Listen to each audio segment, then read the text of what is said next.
o olhar que os arqueólogos tinham para voltar a olhar de novo para os materiais arqueológicos que serviram no século XIX ou no início do século XX para produzir um conjunto de estudos, o que extraíram desses materiais é absolutamente diferente. Ou é muito complementar e muito diferente. E, portanto, mudou o olhar, mudou a tecnologia, mudaram as condições. O que é igual? A necessidade de os conservar. Isso é absolutamente igual. Isso não mudou. Pode ter mudado o recipiente e as condições químicas do recipiente que nós usamos para acondicionar o material arqueológico, os bens culturais, os tais que nós elegemos como bens culturais, e passá-los a outra geração. Mas eles têm que ser conservados. Porque senão, quando os nossos colegas fazem agora estudos sobre determinadas características dos deles e pedem restos que nós conservamos dos espólios das antas do sítio tal do território português, se isso não for conservado, como é que voltam lá? Mas aí é a mesma questão da bocado. Mas o suporte primário...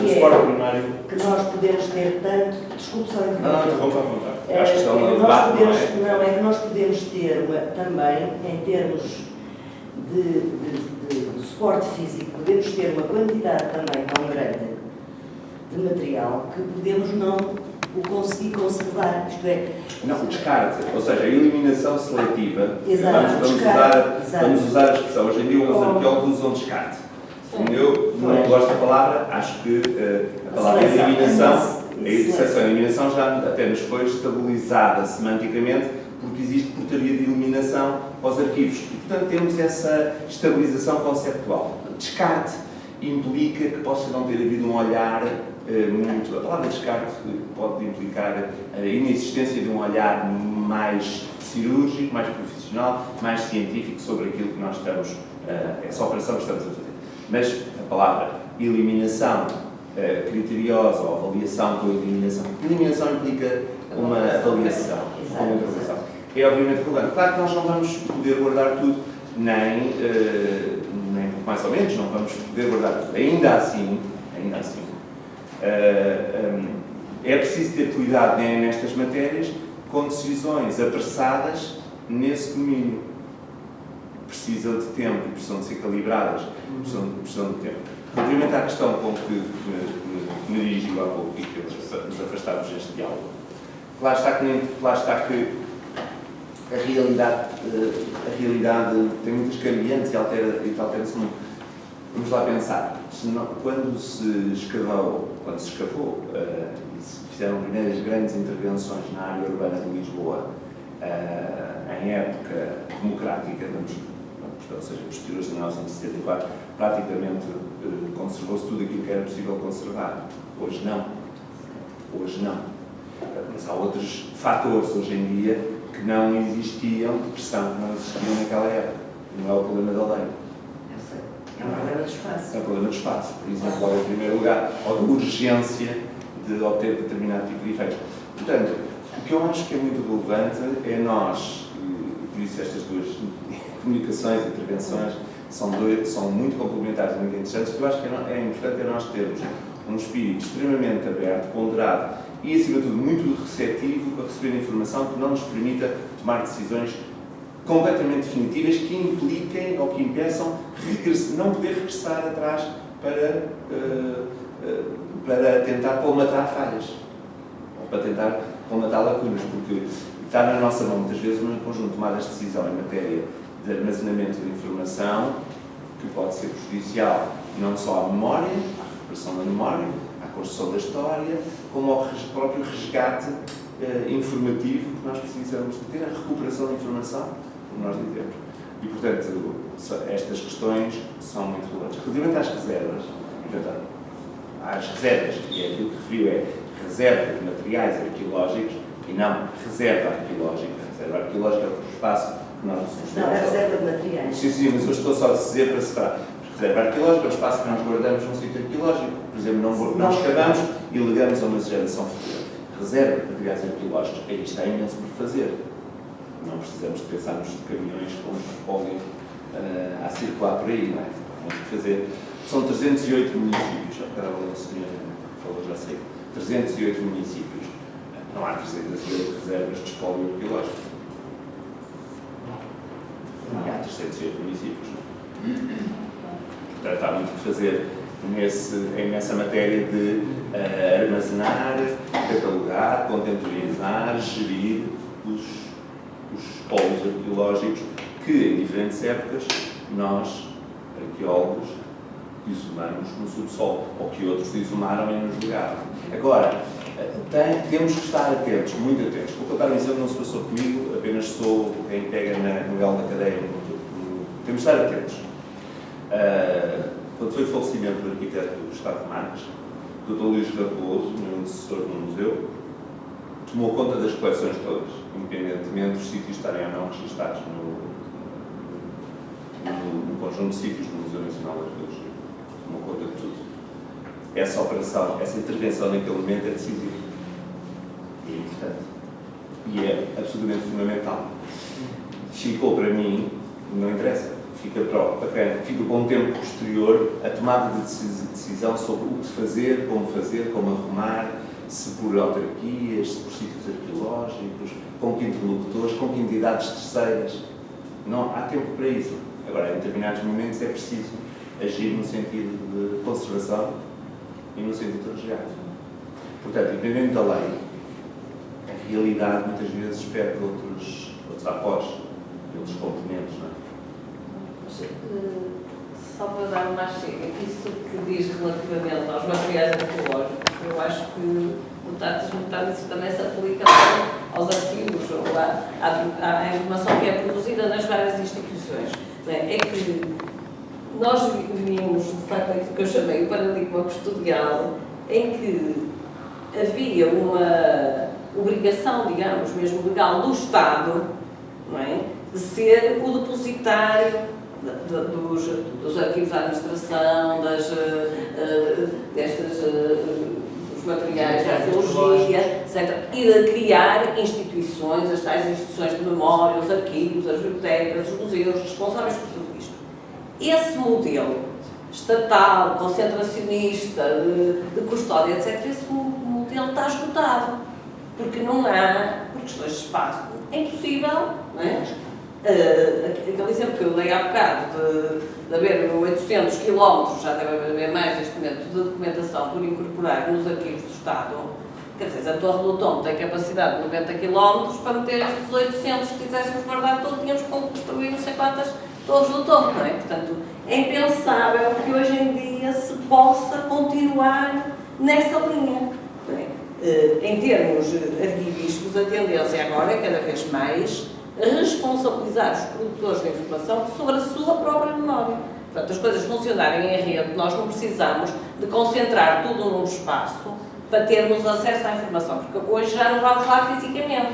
Eu posso ter uma rede onde tenha ligada a documentação da Torre do Tombo e a do Arquivo Central do Porto e do Arquivo da Câmara daqui e dali. No caso, se tiver uma rede de arquivos, eu posso ter acesso a isso tudo sem ter que me deslocar fisicamente e sem ter que concentrar de uma forma absolutamente megalómana toda essa informação. Mas isso, professora Freda Ribeiro, mas isso é excesso, não é? Mas isso é no domínio do acesso e conservação. Não, da conservação do suporte primário. O suporte primário ele tem que estar em algum sítio, não é? É o que eu digo, mas não tem que estar nestes grandes... não tem que estar concentrado. Concentrado. Claro, porque a ferramenta permite que... Já não temos condições para concentrar, porque a quantidade que nós entendemos preservar não é possível já de se meter em grandes torres do tombo. Deixe-me, no entanto... A legislação é que não cobre isso. Não é? Certo. Porque a legislação, assim como obriga a guardar os documentos fiscais durante 5 anos, ou obriga a isto ou obriga a aquilo, também podia obrigar todas as entidades públicas e privadas, porque há muitas empresas neste país que são essenciais para nós, no futuro, fazermos a história do país, não é? A também terem a sua própria documentação conservada e perfeitamente preservada, sem ser obrigatório transitar isso para o domínio do Estado. É, digamos, é de distribuir a responsabilidade de todos e depois criar o acesso à empresa. Se me permitem interrompê-la só para dizer isto. Há, no entanto, dimensões que já era vibrar sempre o bom senso e um grande conhecimento que nós temos no terreno. Usando o seu exemplo, temos que perceber que muitas vezes o Estado produz a administração pública. Vamos colocar a administração pública. Sim. Vamos colocar os conceitos como eles se aplicam. tem alterações orgânicas e funcionais muito grandes, que conduz muitas vezes à extinção de organismos que se extinguem porque foi decidido extingui-lo. E esse arquivo desse organismo que se extingue, não, como a instituição não vai continuar e pode não ser exatamente substituído por outro, não está lá ninguém para se ocupar do day after. Tudo bem? Após isso, portanto, temos de ter a percepção também que, quando falamos do Estado, e agora vamos falar da administração pública, temos um outro dever, que é esse dever de transmissão dessa memória e transmissão de conhecimento entre diferentes organismos da administração pública, que podem ser de regimes políticos, inclusive, diferentes, não é? Mas que passam através de uma linhagem. E sem isso não se consegue. Portanto, o Estado não pode conservar tudo, não. Principalmente aquilo que possa ser produzido por privados, sim, é um facto. Mas mesmo no domínio da administração pública... Não serve bem aquilo que é da administração pública. Mas tem que o fazer, mas estamos de acordo, não é? Estamos de acordo, deve fazê-lo e tem que o fazer. Mas para isso tem que haver uma grande consciencialização, porque nós temos as instituições connosco e depois passamos as instituições a alguém, chama-se isso transmissão, não é? Elas não são nossas, não é? E todas as organizações atualmente têm que ter, ou incorporar no seu pessoal ou em outsourcing, técnicos de contas, não é? Tem. Mas não são obrigados a ter um gestor de informação. Não. Claro. É verdade. Na sociedade da informação. Estamos a ver. E a própria administração pública tem instituições, tem organizações, como se chamou, que têm nível de instituição, claro. E tem organizações que têm nível de organismo. Exatamente. O peso de cada um desses corpos dentro da administração pública é também muito diferente e a responsabilidade e o olhar que temos para cada um desses corpos também é muito diferente.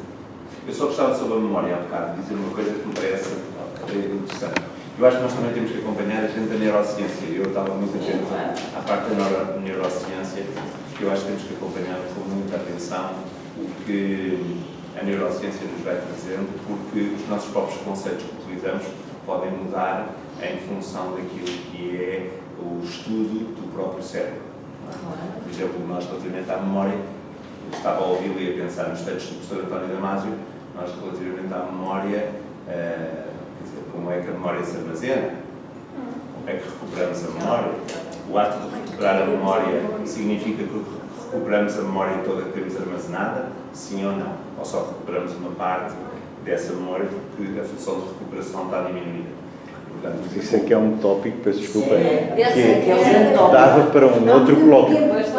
Que a memória recente é que vai primeiro, a antiga ainda vai ficar. Não, mas este tópico, que é o da relação dos estudos neurológicos, portanto, da base física da máquina, digamos assim, com a parte da subjetivação, porque, por algum motivo, no nosso tempo, desenvolveram-se enormemente os estudos todos da biologia humana e, em particular, do sistema nervoso central.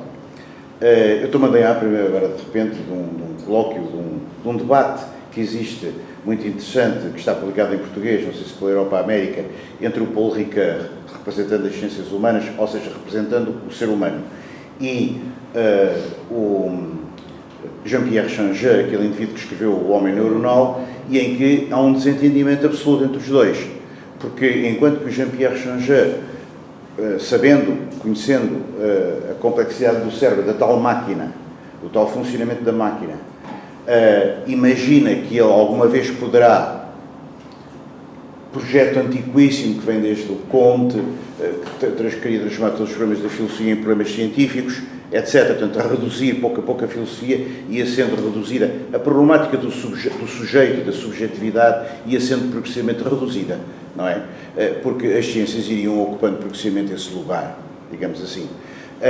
E, portanto, este problema é muito interessante porque uma coisa é, evidentemente, o suporte orgânico, a máquina, os neurónios, toda essa maquinaria que o Jean-Pierre Changeux descreve. Enfim, eu não estou atualizado, não me dedico a essa, não sou competente, mas a outra coisa é aquilo que vem da psicanálise e que vem da psicanálise não na linha que nos Estados Unidos, sobretudo, levou para um tratamento que é referido muito nos filmes do Woody Allen, quer dizer, o shrink, é aquele indivíduo que trata uma pessoa para integrar na sociedade e para ela ficar tranquila à mesma, está misturado com um psiquiatra, com um psicólogo, etc., dá-lhe uns comprimidos e a pessoa, eu também tomo, todos nós, e no outro dia, não sei quem é que dizia, que 70% dos americanos tomam medicamentos para a ansiedade ou para a depressão, ou para seja o que for, etc. Portanto, estamos todos a tomar isso. E há realmente uma doença social relacionada com isso. Mas a psicanálise, se for entendida de uma maneira interessante, voltar a Freud e voltar a certas linhas que vêm de Freud, nomeadamente estou-me a querer referir aqui ao Jacques Lacan, não tenho agora tempo de maneira nenhuma para estar a ocupar com isso, e que foi isso que eu disse na quinta-feira, eu tentei dizer qualquer coisita já, também numa palestra que fiz aqui neste ciclo, é que uma coisa é a máquina, outra coisa é a formação do sujeito e a complexa formação da subjetividade, que escapa por inteiro ao António Damasio.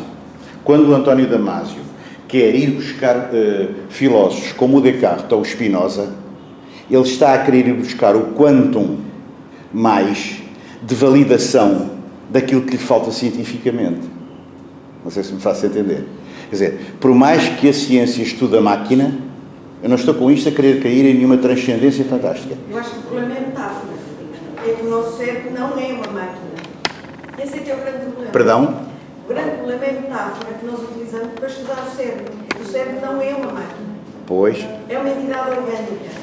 E quando nós fazemos isso de uma forma mais organicista, que é muito difícil para nós temos uma racionalidade cartesiana, não é? Silogística, sobretudo aqui no Ocidente, não é? De terceiro excluído. Para nós é muito complicado conseguirmos fazer estudos experimentais no laboratório que não sigam essa lógica determinista e causalista e que tem na base a metáfora da máquina. Mas o que acontece é que o cérebro não é uma máquina. E eu acho que o século XXI vai ser o século, já é o século XXI. Aos poucos, algum pensamento vai começar a emergir e a tentar mostrar que se calhar temos que pensar dessa forma diferente e recuperar a ideia de sujeito. Claro. Não só nos humanos, também nos animais. É que, pois, sim, a ideia de O sujeito... artigo que eu enviei para este número é exatamente sobre essa questão. Sim. É que a ideia de sujeito é a grande ideia, provavelmente, da modernidade. Que, claro, o Freud segue, mas já vem de trás. Quando o Kant pergunta o que é o homem, por exemplo, não é? O que é que somos nós, seres humanos, em que é que nos diferenciamos dos outros animais? E este problema da linguagem, por exemplo, dá-nos para mangas, não é? Quer dizer, uma coisa, portanto, é existir uma coisa que até podemos, por metáfora, chamar máquina, chamemos-lhe o que quisermos, mas, de facto, como sujeito, não funciona como máquina. Foge à máquina. Foge à máquina. Vejam, por exemplo, esta coisa do desejo e da pulsão. A teorização da pulsão, não é? Como uma coisa que roda continuamente em torno de uma espécie de buraco, não é? E o desejo, como é que eles funcionam no ser humano, não é? E, eu, por exemplo, eu vim carregadíssimo de onde habito agora, que é em Loures, e até já comprei ontem ali nos Indianos mais um saco. E agora até precisava de comprar mais outro, porque ali o António Carvalho teve a bondade de me oferecer um livro muito interessante. Bom, muito pesado. Quer dizer, para que é que eu trago tanta livralhada? Quando vou falar, ainda anteontem também o nosso amigo ali, arquiteto da Faculdade de Arquitetura, também trazia uma série de livros para falar sobre o problema do desenho e tal. Porque nós necessitamos muito do inútil. Nós necessitamos muito daquilo que nos serve de suporte securitário. Trazendo os livros, a gente se sente mais seguro. Traz os nossos significantes mestres connosco. Não é? O que nós perdemos com esta obsessão da memória e com esta obsessão do arquivo, embora eu fique muito feliz, por exemplo, quando a minha querida amiga, diretora aqui da Faculdade de Letras, a professora Fernanda Ribeiro, me diz que os primeiros 10 números dos trabalhos de Antropologia e Etnologia parece que já estão digitalizados, e eu fico muito feliz, e só gostava que ela me dissesse um dia que vai poder fazer mais. Já estou aqui assim a puxar demasiada a generosidade. Ainda não estão Eu fico online. felicíssimo. Não sei se me faço entender. porque me sinto responsável por este tipo de situação, como outros que aqui estão, mas a verdade é esta. Nós, penso eu, e para resumir e concluir, e desculpem estar a ser tão demorado, temos que conviver com a perda. A minha vida, a vida de qualquer pessoa com 70 anos, como eu tenho, ou menos, é uma vida de perdas. Eu perdi já uma quantidade incrível de coisas. Incrível de coisas. Houve um momento em que realmente, como ali o António referiu, fomos encostados à parede de nós arqueólogos. Nós não podíamos perder o Coa. Porque de repente percebemos uma coisa muito importante. É que naquele momento não eram todos os arqueólogos. Eram alguns arqueólogos que tinham uma consciência particularmente aguda de que se perdêssemos o Coa, perdíamos a possibilidade de continuar a ser arqueólogos em Portugal. Isso era um problema de encostar à parede. Era uma espécie de fuzilamento em vida. Não sei se estou a exagerar para dar uma ideia, porque estamos à pressa. Agora, de facto, sei que, dizia o António, é preciso bom senso. Dizia a Fernanda, é preciso nós sabermos escolher o que é que preservamos e o que é que deitamos fora. Isso depois-nos até nas nossas próprias casas. Já nem digo quando mudamos de casa, digo da nossa própria casa, como é que a gente faz a gestão dos nossos objetos. A Florbela, a minha mulher, tinha uma coleção muito bonita de cerâmicas populares. Onde é que põe aquilo? Andamos lá a pôr uma coisa num lado, outra no outro, mas nunca há sítio. Outra de carrinhos, de miniaturas, de carrinhos populares antigos, não é? Que já não se fazem. Onde é que se vai pôr aquilo? Vai-se oferecer também ao museu, mas o museu também à altura já não quer receber. A gente quer oferecer coisas às bibliotecas, as bibliotecas já não podem receber. Quer dizer, para onde é que vai, não é verdade, todo este mundo de memória, de recordações, de arquivos, quer dizer, e depois há uma coisa que é importante, quer dizer, se nós não perdermos, não conseguimos, como é que é dizer, reativar o desejo de readquirir. E por vezes a perda é uma perda abrupta, não é? É uma vida inteira que sai abaixo, subitamente. Todos nós, ou alguns de nós mais velhos, já passamos por essa experiência. É um abismo. Mas desculpa a provocação, que me interessa ouvir a sua opinião neste momento. Mas quando a professora Fernanda Ribeiro diz que digitalizou, já mandou digitalizar e que brevemente vai pôr online, vai pôr em acesso livre, vamos usar as expressões do nosso tempo, o professor vai deitar fora os originais? Deus não livre, nem eles são meus. Não, os seus, se os tivessem em sua casa... Já não tenho, já os dei. Não, mas porque não posso. A pergunta é... Não.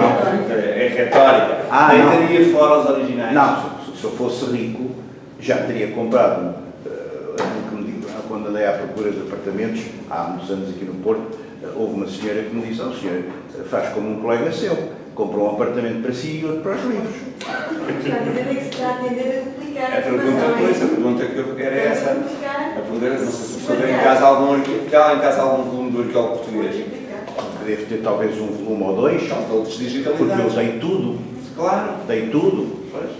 Dei praticamente tudo. Ou seja, eu só reservei um núcleo que eu considero pessoalmente idiosincrático ou identitário, não é? Que é aquele sobre o qual eu estou a trabalhar.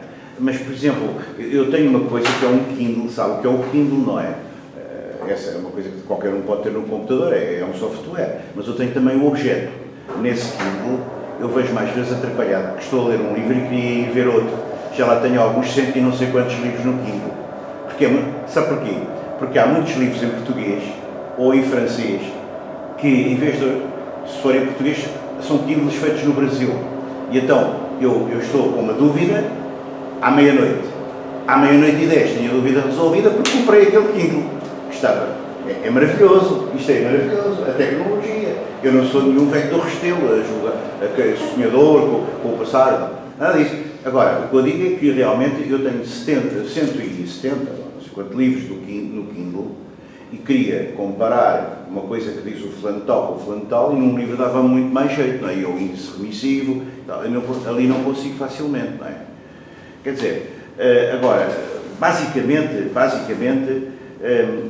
aquilo que com esta idade, e julgo ainda com lucidez, pessoalmente penso é o seguinte: a realidade é ela própria lacunar e nós queremos preenchê-la de uma forma absoluta. Queremos, de algum modo, imitar a velha ideia de Deus, que era o significante mestre.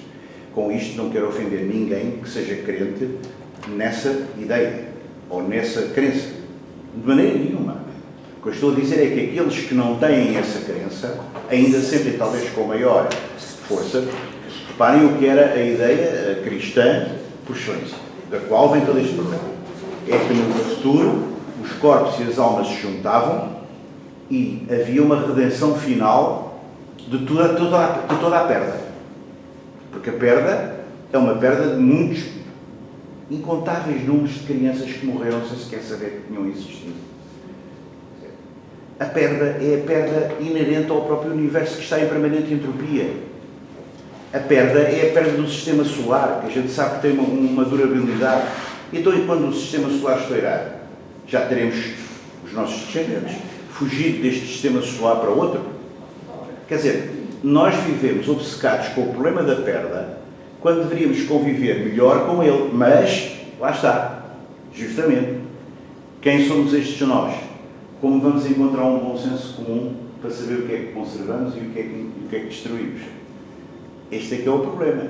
E então há um problema que a Fernanda pôs logo no início. Disse, quando se inventou a escrita, inventou-se para o poder político. Era quem tinha possibilidade de fazer negócio, tinha que apontar o deve e o haver. A escrita começa pela contabilidade, não é? Agora, de facto, depois passa rapidamente à inaltação dos reis, do poder. E por isso aparece aquilo que depois mais tarde se chamam os anais. Aquelas tabuinhas da Gila, não é? São verdadeiras bibliotecas. São verdadeiras bibliotecas, mas se quiserem chamar de arquivos, é a mesma coisa. É a mesma coisa. Continham a história de todos aqueles indivíduos importantes. E a sua ligação aos deuses, portanto, à mitologia. E possuir, eu, por exemplo, tive ainda a sorte, em 2010, de estar na Síria e fui ver uma escavação dos italianos numa dessas cidades antigas. E realmente era muito interessante porque havia uma parte, não estavam lá as tabuinhas, que já tinham ido embora, mas mostravam ainda uma espécie de estantes. Eles já tinham naquela altura, não é? Umas estantes para pôr as tabuinhas todas. E quem é que tinha? Portanto, tinha o rei. Portanto, implicava a ordenação. Ordenação. E tinha o rei. Porquê é que tinha o rei? Tinha o rei, tinha o poder, porque quem tinha a memória tinha o poder, evidentemente. E símbolos importantes, emblemáticos, não é? Dessa mesma radicação ao passado. Já na altura isso existia. A nossa cultura vem da cultura greco-latina e, por via da cultura greco-latina, vem da cultura mesopotâmica, cuja base é a cultura suméria. Por exemplo, a questão interessante de aquelas pequenas cidades sumérias andavam sempre a guerrear-se mutuamente, umas com as outras. E uma das coisas que os indivíduos lá diziam, que se vê até naquela história que começa na Suméria, o Kramer, que a gente já não conheceu, ele diz lá que um determinado rei de Lagash, ou de Ur, ou de Yuma, ou disto, ou daquilo, ou daquilo outro, foi, não sei até onde, conquistou a cidade tal e trouxe a estátua do seu Deus. E colocou as estelas na periferia. Ou seja, estelas escritas. Disse, até aqui vai a terra agora do rei tal. Quer dizer, a escrita com uma marcação simbólica, não é, do poder. E, portanto, em primeiro lugar, da contabilidade, não é? E depois da ancestralidade, quer dizer, da arquê, da raiz, de porque é que determinada dinastia tinha direito a determinado território e ali dominava. E continuamos na mesma. Hoje, quem no fundo tem as possibilidades de fazer essa meta, arquivo, são normalmente os bancos, ou seja, os bancos, pelo menos aqueles que ainda não deram o estouro, certas instituições importantes e empresas muito importantes, não é verdade? Ou assim, agora, pobres indivíduos como eu, ainda ontem fui a Braga, que é onde está uma empresa que é dos Macs, e que me dá apoio, sempre me deu apoio quando estava aqui no ponto. Eu comprava os meus computadores, sempre tive Macs. Para eles me fazerem o favor de me limparem 2 Macs, não sei que andei com uma série de computadores nas molas, para eles me fazer o favor de limpar 2 Macs que já estavam quase que sem funcionar, porque tinham lá muita coisa, e E ele disse, e o senhor ainda tem aqui muitas imagens. Eu disse, então, mas eu apaguei as imagens todas, precisamente para ele ganhar mais memória. Está cá, estou aqui 20 gigas de memória, meu caro amigo. E agora vou para Lisboa, ou para Louros, ou o que é isto, a pagar as 20 gigas. Quer dizer, nós vivemos obcecados por este problema e empacotados de memória. Mas, ao mesmo tempo, vivemos este paradoxo. Por isso é que eu digo que a realidade é lacunar, ou seja, a própria realidade é incompleta, há aqui um pecado original da realidade, não é só do ser humano, é da realidade dela mesma, que é, não tem um significante mestre que tenha posto até nisto. Deus, para falar uma linguagem cristã, que eu fui educado cristamente, quando criou o mundo de forma muito incompleta e lacunar. De forma que a gente agora vê-se aflitos. Como é que vamos ordenar o mundo de maneira a conservar a informação? Que deveria ser toda, porque, reparem, a informação que nós hoje, com bom senso, consideramos premente, daqui a 30 anos ou 20, era o que a gente sempre dizia em biologia dos senhores nos alunos durante anos e anos. Temos que conservar tudo, pá. Porque daqui a 10 anos, coisas que nós hoje consideramos que não valem nada, daqui a 10 anos poderão valer. Não é? Portanto, temos que conservar tudo. Até frascos com amostras de tipos de sedimentos, não é? Dos vários estratos. Porque eu hoje digo que eles são de uma cor, ou digo que têm uma textura, ou digo, e daqui, sei lá o que é que se pode tirar de um instrumento ou de um pedaço de extrato daqui a 30 anos. É um problema. Agora, eu tenho que... Isso não é diário, mas ocorre muitas vezes com as coleções do Museu Nacional da Arqueologia. Um novo olhar, uma nova ferramenta, extrair mais uns dados que não extraiu o arqueólogo que fez o seu doutoramento há 20, 30 anos. Eu sentiria extremamente angustiado se estivesse à frente de uma instituição que, todavia, é muito prestigiante e garantamente que o meu amigo esteja lá. Ainda bem que não está, porque assim já não está angustiado. Pois é. Então, talvez porque se vida com essa dimensão. Ui, que ainda vai para o comboio. Como? Talvez porque se tínhamos que conviver com essa dimensão de perda. Temos que aceitar. Da perda. Que é a perda do arquivo. Convivemos com a perda das pessoas.